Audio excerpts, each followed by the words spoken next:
People ask me what's the difference between mind mapping on paper and mind mapping on a computer. And I think one has to understand that both have their positives, and it's using the right tool at the right time which is the most important thing. Now, computers are brilliant in that we have a never-ending piece of paper.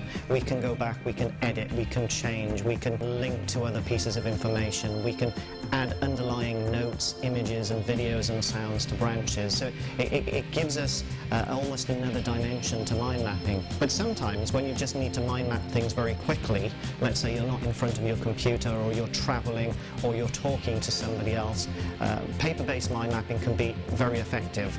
And one thing that we always make people aware of is that never allow the computer to become a barrier. So if you're having a conversation with somebody and you want to mind map that conversation, having a computer screen in front of you, a laptop that's open, often becomes a barrier. So in that situation where the communication is so important, capture it on paper first and then move it to the computer afterwards. So it's using the right tool at the right time. Why is iMindMap different than other thinking software tools?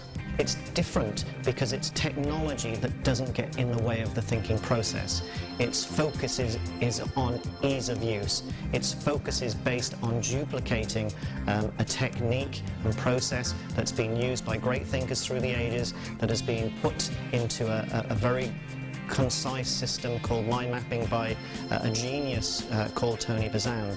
It's not about rigid, straight, boring lines. It's about engaging material. It's about curvilinear branches. If I was to say to you, do you prefer straight lines or curved lines? Most people will always say they prefer a curvilinear branch.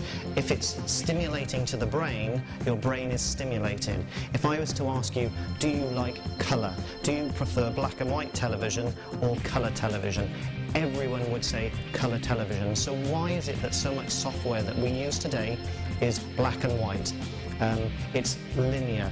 If we look at the great thinkers and how they made their notes and they had freedom to draw and to doodle, we've duplicated that within iMindMap as well. It's a software tool that is based on the research of hundreds of millions of people that have used Tony Buzan's process over the last 20 years. Whilst it's a new product, it's based on one of the most proven, mind-expanding processes that the world has ever seen.